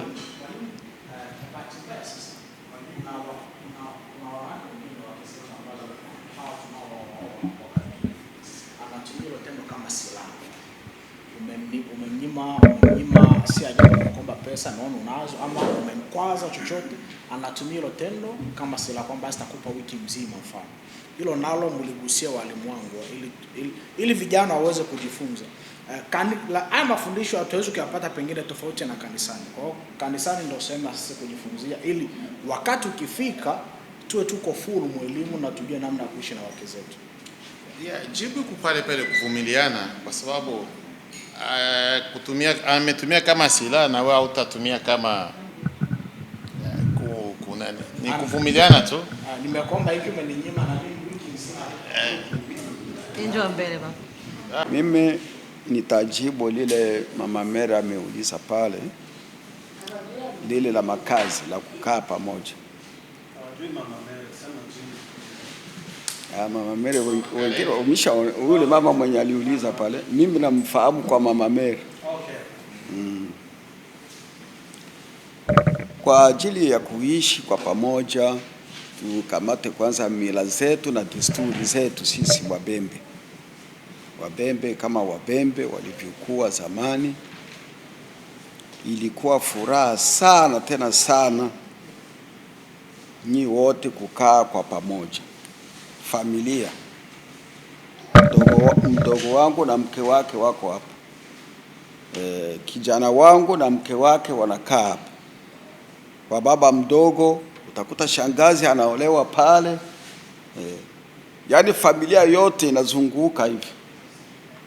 Mwa ile wakati ilikuwa ni furaha sana, kwa sababu heshima yenye ilikuwa mwa ile wakati na heshima yenye iko siku ya leo iko tofauti.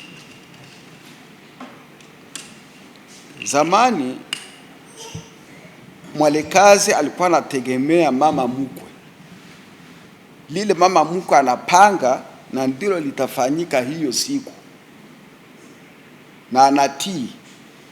Yule mwalekazi anatii kwa sababu na yeye kwao kwenye alitoka, mke wa kaka yake na mama yake walikuwa ni hivyo, walikuwa wanatii. Sasa dunia inageuka, ile karne na hii karne inakuwa tofauti. Kukaa na mwalekazi pamoja siku ya leo inakuwa changamoto kubwa. Kwanza mama mkwe akitaka kumtuma siku hizi, mwalekazi anajibu, mimi sikufuata nyinyi wote, nilifuata mme wangu. Kwa hiyo mme wako chenye ataniambia ndio hicho chenye tafuata. Mama mkwe ana mme wake, na kama mme wake aisha kufa, basi yeye akae kimya. Walekazi wa siku hizi. Sasa kwa hiyo na sisi tu tunageuza, tuheshimu kile Biblia inasema. Mbele tulikuwa ni asili, kwa sasa hivi ukishaokoka fuata Biblia gisi inaongea. Ndoa iheshimiwe na watu wote, na kila mtu atamwacha baba na mama, ataambatana na nani? Mimi kama mimi ninavyoambia vijana wangu, ukipata tu wazo nataka kuoa, cha kwanza cha kufanya haanza kutafuta kwako. Mimi ndio kisinaambia vijana wangu, cha kwanza cha kufanya haanza kutafuta kwako. Ukishapata kwako, basi na mke wako afikie kule kule, hapana hapa kwangu.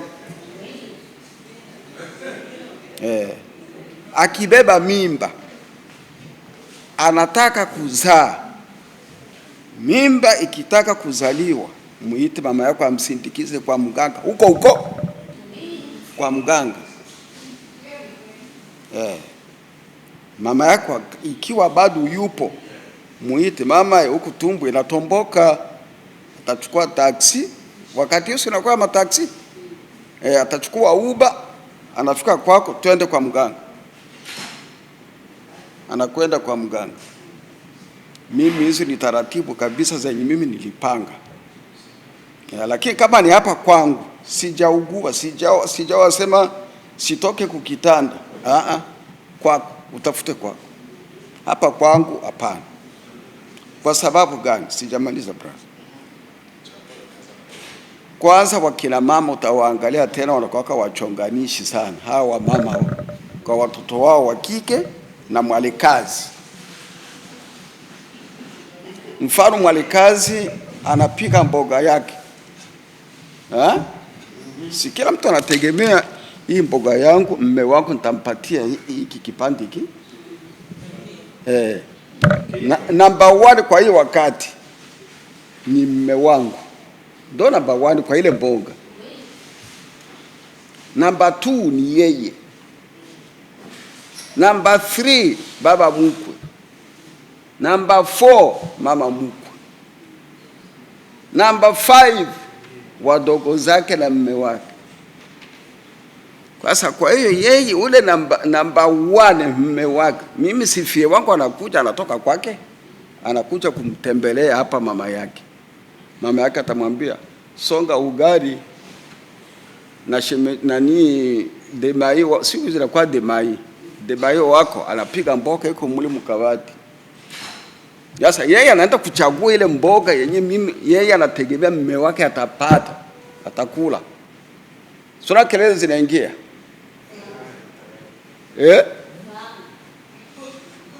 Kwa hiyo huyo ule amwachie pale ule msichana wangu, atakuta mama yake anapika anapakula vya mama yake. Ule mwalikazi anapashwa kuwa na kwake. Yeye demai wake akifika kule ni mgeni, atangoja kupewa. Hata mwambia pakula hapo demai, yeye atampa. Sio unapunguza kelele jameni.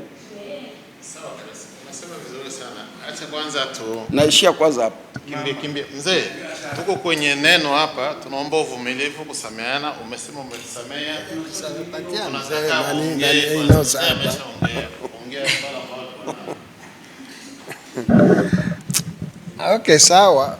Nilikuwa naongelea kuhusu ile mada ya masaa. Ile mida ya masaa ndo nilikuwa nataka nijibie pale. Ikiwa ndoa ni ndoa kabisa, iko ndoa halali. Haiwezi kawezekana mwanamke awe na kazi hizi na mwanaume awe na kazi hii. Ukiona katika ndoa mwanamke anaingia mkazi mbili, mwanaume mkazi moja, hapo hakuna ndoa. Hakuna ndoa, hata wapi, hata kwetu kwa asili, hata hapa. Mwanamke akishaingia mkazi mbili, mwanaume kazi moja, ndoa hii. Cha pili, ndoa huku kwenye tuko hapa Marekani, Kanada, wapi, ndoa nyingi sana zinaharibika, ni ukweni kwetu kwenye tunatoka. Ndo chanzo za ndoa nyingi hapa zinaharibika. Zinaharibika kivipi? Mimi nimekuja na mke wangu, nimeoa keshi. Nimekuja na mke wangu, sina deni hata hii. Lakini unakuta simu zenye zinatoka Afrika ukweni kwako, wanakuambia we ni pumbafu. Wewe unaenda ikalia huku tu na ikabenzako huku wanaanza jenga. Wewe unaikalia tu na bwana wako huku na benzako wako wanajenga kwao. Mimi na watoto. Mimi nikijenga nyumba Baraka Uvira. Unasikia mama yako mko anaambia mtoto wake aseme wewe si nani mumesha jenga Uvira na wewe ujenge huko. Ile nyumba najengewa nani? Sinajengewa watoto wetu si wawili. Na maisha ni kwanza ujue watoto wako wataishi namna gani. Na baada ya kusaidiana ukweni, mtu hawezi akakosa kusaidia ukweni kwake ukishafika huko na kama unapata. Na kitu kinaharibu ndoa zaidi ni kama kitu hicho kabisa, ni chanzo kubwa sana. Kwa hiyo ilikuwa tu mchango wenye, lakini yote ndugu pale alikuwa alishaongea kabisa, ni kizero mwanamke afanye kazi mbili na mwanaume afanye kazi moja, iwezekana. Asante sana. Haya, tunashukuru sana Damari.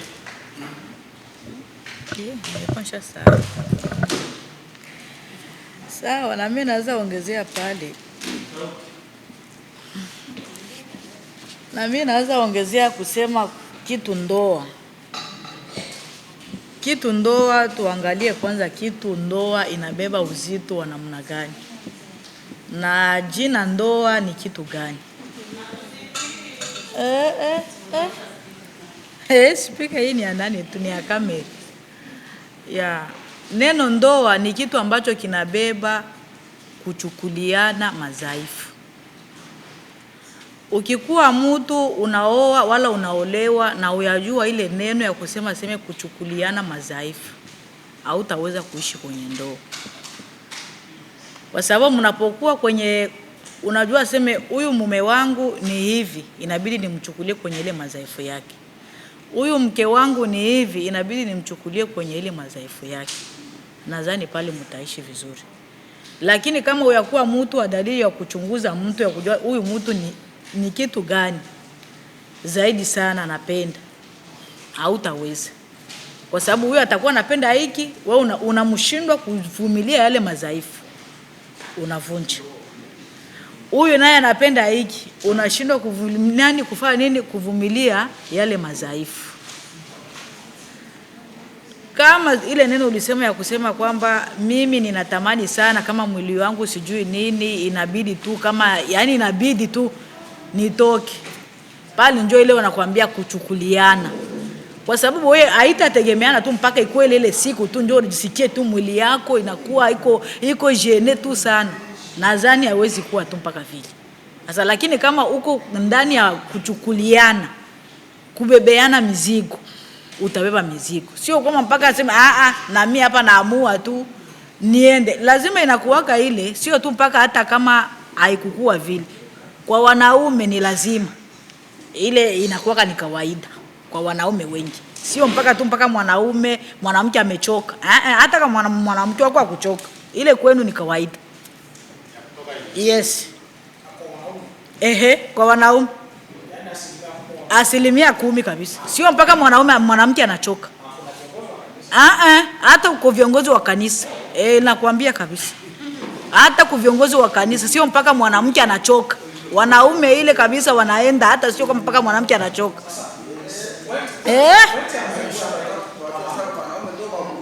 Sana. Sana.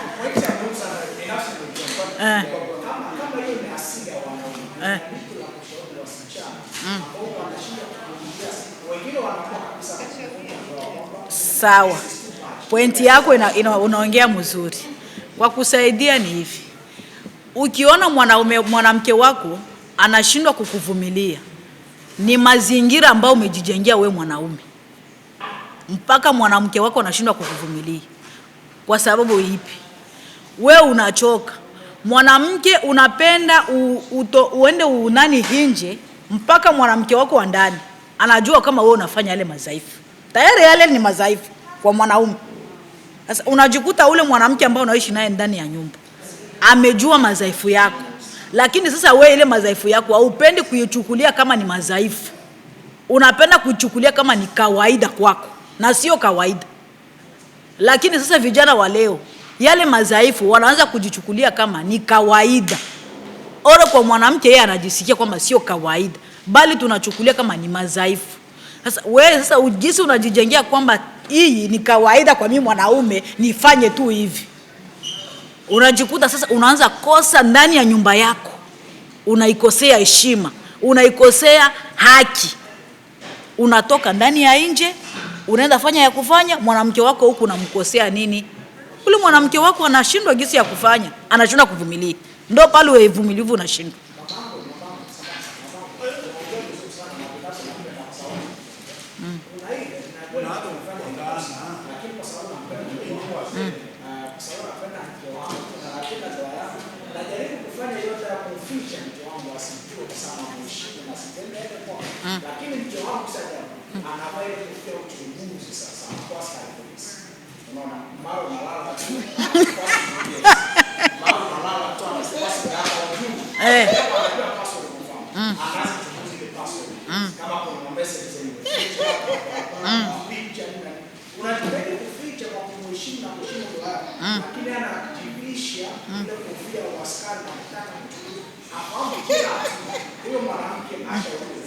Sawa.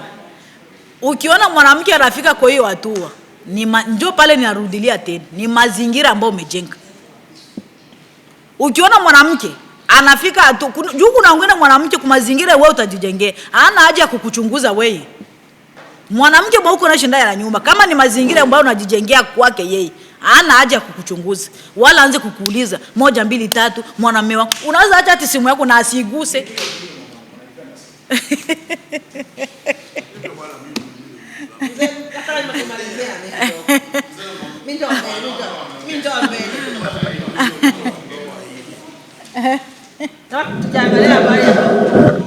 Anaambia wenzake aseme ule mwenye anaye anataka kuwa kama vile mimi naishi vivi bila kuoa, kwa sababu Paulo alijua kwamba ndani ya nyumba kuna mambo mengi,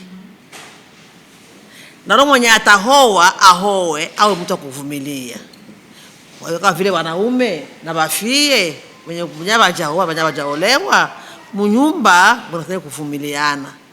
Na kama wewe ni mtumishi wa Mungu, unapenda kuingia katika ufalme wa Mungu, unapaswa kuvumilia yako yote. Kwa sababu ya kumheshimu Mungu wako aliyekuumba, nawe pia upate ufalme wa Mungu, unafanya kujizuia kwa kila kitu. Kama vile Paulo alivyojizuia. Na kama unapenda kuoa na kuolewa, ujue kwamba huyu mume wangu ndio wangu wote, na huyu mke wangu ndio wangu wote, kwa sababu siku atakapokuja mwana wa Mungu akute uko tayari. Lakini kama ukienda nje na ndoa na mwanamke na mwanaume, hata sio mama pia, hata pia nyinyi wa baba ni hivyo hivyo. Lakini yule wote anayependa kuingia katika ufalme wa Mungu anapaswa ajizuie kila kitu, kwa maana kwa Mungu ni uchafu. Na katika ufalme wa Mungu akwamba atakapoingia katika kanzu atavaa kanzu mbili. Ni kanzu hii. Unapoenda nje huko unakuwa na kanzu hii, unakuwa na kanzu mbili. Na kwa Mungu akutenya kanzu mbili, kanzu hii mmoja. Mpaka ujitakase ndio uone ufalme wa Mungu. Kwa hiyo fulana na mama na baba tujizuie kila jambo lolote. Kwa hiyo bagaso wangu mjizuie kila kitu ili muone ufalme wa Mungu. Kwa maana hapa ni vya dunia vitapita, viko na muda. Lakini kwa Mungu ni ya milele na milele. Sema tuishi kila siku kama simu iko huru. Ukontrole simu ya mke wako na mke wako akontrole simu yako. Hapana kufitika. Simu kwa mwili moja, tena uko unafitika simu juu ya nini? Hakuna ifaki juu.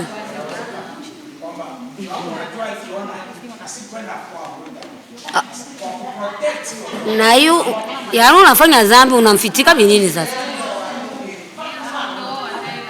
Utie wazi tu. Nataka niongezee. Jamani, Bwana Yesu asifiwe. Nataka mimi sauti yangu itafika tu. Mimi nataka kuongeza kitu. Nataka kuongeza kitu hapo kwa vijana wetu, tusiwalaumu sana. Mimi ninachokiona hapa, vijana wetu wana mapungufu. Mafunzo kwanza ya ndoa hawana hiyo. Hicho ni kitu cha kwanza. Kitu cha pili, vijana wetu hawajui maana ya kuoa au maana ya ndoa ni nini.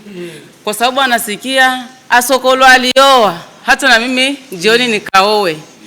Hajajipanga maisha. Kwanza yeye hajui kama mtu wa kuoa ni mtu wa aina gani. Wanaenda kwa sababu ya etete. Sisi tunataga etete. Sijui Kiswahili mnasema nini. Hiyo ni moja wapo ambayo inachangia udhaifu wa watoto.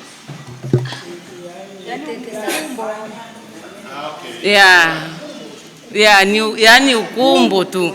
Fulani alifanya hivi na mimi nifanye hii. Hiyo inaleta madhaifu sana kwa watoto wetu. Ingekuwa heri muwatengee mafunzo ya kuhusu ndoa, hiyo inaweza kawasaidia sana.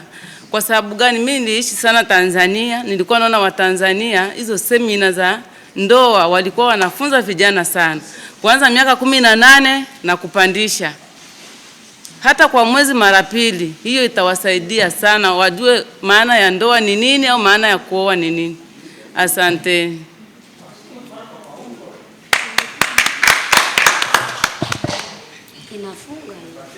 Jamani, tupo katika msikilize kwa tuko katika neno la ndoa. Mimi nataka kuleta kwanza changamoto. Sababu ndoa Biblia inasema mvulana ataacha wazazi na msichana ataacha wazazi wake, wote wawili wataambatana, watakuwa mwili mmoja. Ni kawaida. Changamoto yangu ni hii. Ndoa ya Kikristo inabarikiwa kanisani. Mvulana na msichana wanaambatana, wanaenda kujenga ndoa yao, wanakuwa katika ndoa yao. Sasa katika ndoa, kama wanaenda katika ndoa, wanaenda kuonana kule, kunakuwa itilafu. Wananyelewa vizuri hapo? Kunapatikana itilafu kuile ndoa. Wafanye je? Na wamekwisha barikiwa? ndoa inabarikiwa kanisani, ndoa ya Kikristo inabarikiwa kanisani, ni ndoa ya mvulana na msichana. Wale watu wanaambatana, wanaenda wanajenga ndoa yao, wanakuwa katika ndoa yao, afu kule ile ndoa inaonekana nini? Itilafu. Tunaweza kuona ngambo ya mvulana kunaweza kuwa itilafu, ama ngambo ya msichana kunaweza kuwa itilafu. Hiyo ndoa ifanyike je? Ndio swali langu kwenye kwa tayari anijibu. Mzee anasema kama watu wameoana jana wetu afi nafika kitu fulani ndoa inavunjika. Ndoa haivunjike kwa njia, sikuseme kuvunjika. Kuvunjika ni ile tunazani tulisema ndoa lazima iwe na uvumilivu. Wavumiliane, wachukuliane mizigo na kadhalika. Katika kuchukuliana mizigo ama katika uvumilivu kunaweza kupatikana hiyo uvunjivu wa nini? Wa ndoa. Linauliza hivi, wale watu wawili wanachukuana, wanaambatana, wanaenda katika ndoa yao, wako katika ndoa yao sasa. Ndoa si inabarikiwa kanisani. Sasa kule kunaonekana kuko itilafu, labda Kiswahili eti kuna inaweza kuwa, niseme wazi, mwanaume hana nguvu, sawa, ni itilafu hiyo. Mwanamke anampenda mume wake, si walipendana, lakini wakati wanaenda wafanye kitendo cha ndoa hakuna. Sasa hiyo ndoa ifanyike je? Changamoto hiyo.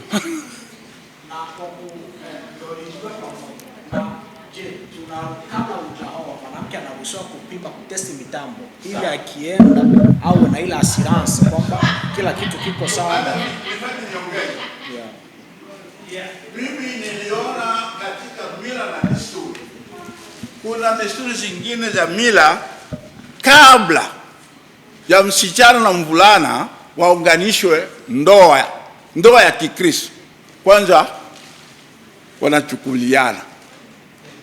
Nilishaona hiyo, wanaenda wanafanya hata miezi 3, miezi 4, miezi 5. Baadaye kama wanaona mambo yao yote iko sahihi, ndipo wanakuja kufanya nini? Wanaunganishwa ndoa. Hayo nayo ni vizuri ama ni vibaya?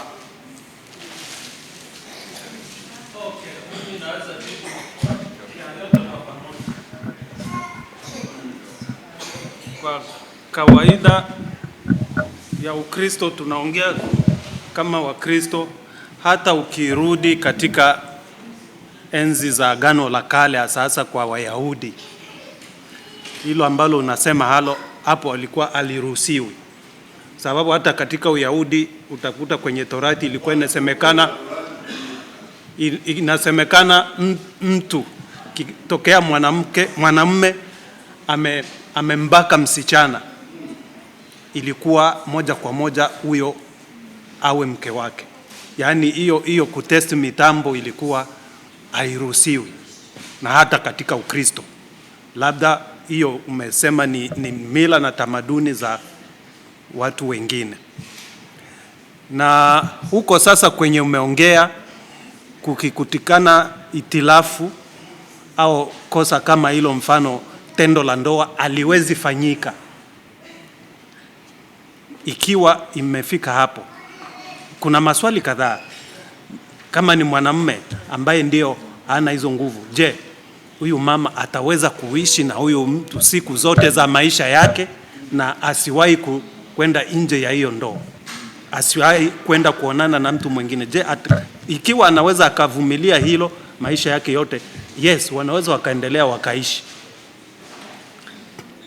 Ikiwa hapana, kwa sababu hiyo, mimi nafikiri mambo mengine ni hekima inapaswa ituongoze, sababu huyu ni mwanamke ambaye ana hisia zake zote, na akiwa amejikuta na mwanamume kama huyu ambaye hana huo uwezo, itabidi kabisa hiyo ndoa waachane, kila mmoja aende zake, aende kujenga ndoa nyingine. Sababu Ukiangalia katika Biblia vile Yesu alisema ni wakati usherati unaingia ndio akaruhusu, hapo ndio divorce inaweza. Na hali kama hiyo sharti usherati utaingia ndani. Yule ambaye anajihisi yuko sawa itabidi aanze kutafuta huko nje. Unaona? Kwa hivyo kuepusha hayo, vile Paulo alisema kila mtu awe na mume wake ama na mke wake. Bora hawa wawili waachane. Huyu mama anaweza akaenda akapata mwingine ambaye wataendeleza maisha naye. Na hapo kabisa kutakuwa hakuna kosa au hakuna dhambi imefanyika hapo. Sababu ile tendo la ndoa ambayo ndio at the center ya ndoa aliwezi fanyika. Hapo hakuna ndoa. Ndio central, hapo hakuna ndoa. Yeah.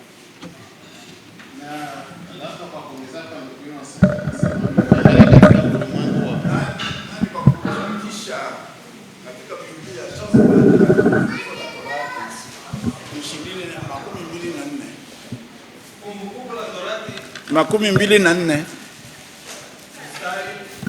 Tunaanza pale pale tu. Okay. Deuteronomy mstari wa 20 sura ya 24 tuanzia hapo. Ikiwa mwanamume ameoa mke na baadaye akawa hapendezwi naye kwa sababu ameona kwake kitu kisichofaa. Basi kisichofaa. Haija specify ni nini lakini. Okay, kisichofaa. Basi huyo mwanamume akamwandikia hati ya talaka akampa na kumfukuza nyumbani mwake, kisha huyo mwanamke akaondoka akaolewa na mwanaume mwingine.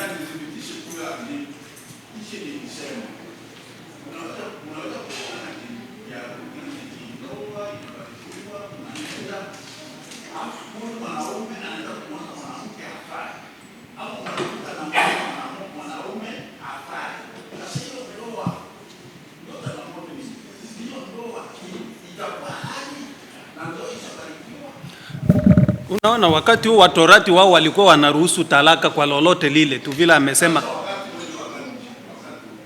wakati huu. Kama tu itakuwa ni swala la tendo la ndoa haliwezi fanyika.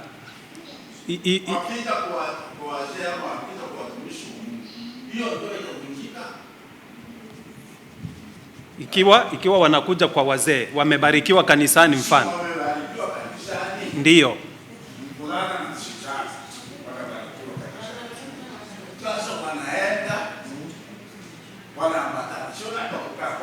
Ndiyo.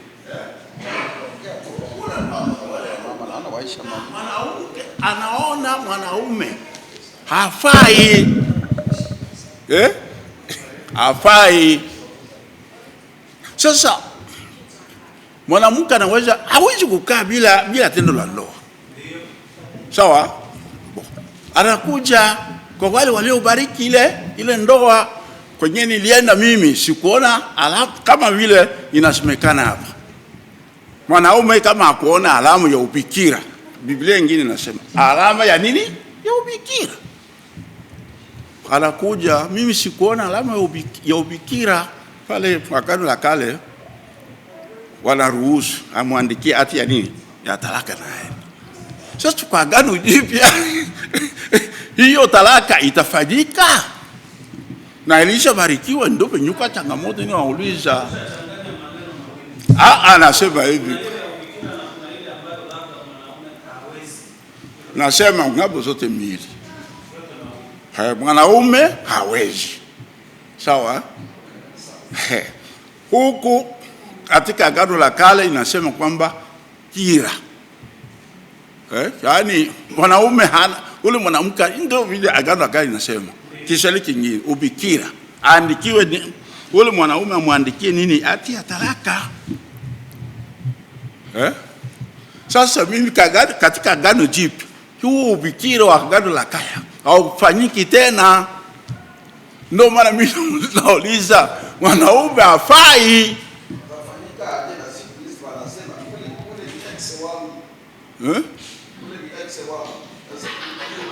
Ubikira siku hizo hauangaliwi tena.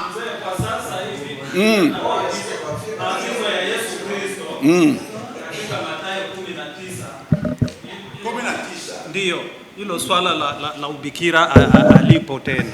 Cha muhimu 19 hapo ukisoma hapo chini ambacho kinaweza sababisha talaka ifanyike ikiwa tayari muko katika ndoa na mmoja wenu amekuwa msherati, ndio ametoka nje ya ndoa. Kwa hivyo hilo swala la ubikira lilipitwa na wakati wa Agano la Kale. Ndiyo, maagizo ya Yesu yako hapa.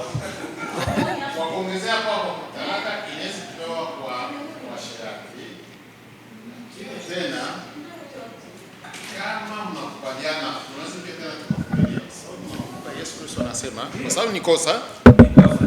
Ni kosa imetoka. Pale chini matoa. Imetoka, kosa imeshatokea. Pale chini. Ndiyo, ni kosa imeshatokea. Unaweza pia kumsamea. Labda tuseme ni mke ndio alikuwa. Msamaha upo, na kama msamaha upo, sidhani kama talaka itakuwa.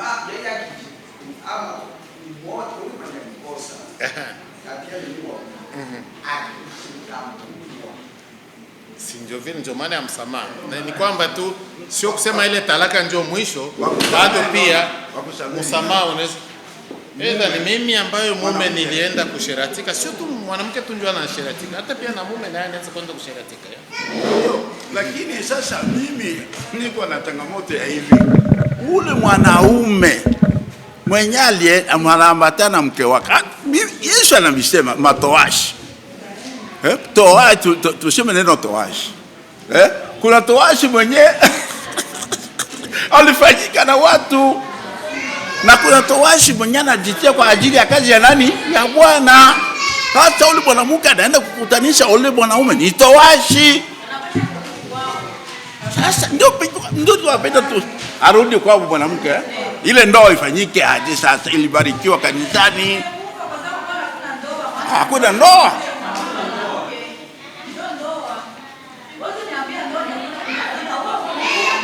Hakuna ndoa. Tunaangalia pale. Kama niuliza lingine hivi, mimi nilikuwa Kasai. Niseme hivi, niliishi sana Kasai. Nilifanya miaka yote. Sasa ni neno nalijua. Mimi niliishi Kasai miaka 10. Kasai Kananga yote nilijua. Mtoto mwanamke na mtoto mwanaume wakipatana kwa wana. Sio pale mnaenda kufundisha ndoa kanisa. Hiyo ni mila na desturi. Unapewa mke wako. Unaenda na mke wako, mnafanya hata miezi 6. Mwanamke anaenda kujua tabia ya mwanaume na kila kitu, na tabia ya familia. Baada ya hapo akiona mambo yanaenda sawa, ndio kuja kufunga nini? Ndoa. Hiyo ndoa iko mpaka kufa. Lakini sasa hizi ndoa tunafungisha kanisani, anafunga ndoa, anaenda kuona hiyo ndoa sio, anasema lazima haiko ndoa. Na hiyo ni mambo yenye wewe siku hizo anaoa ni ndoa, ndo unaenda kukutanisha kule hapa katika Agano la Kale. Ile ndoa haiko ya haina ubikira. Tunakubaliana na hiyo ndoa. Haya, tunashukuru sana na tutazidi tena kuendelea. Asante sana kwa wote kwa kuchangia.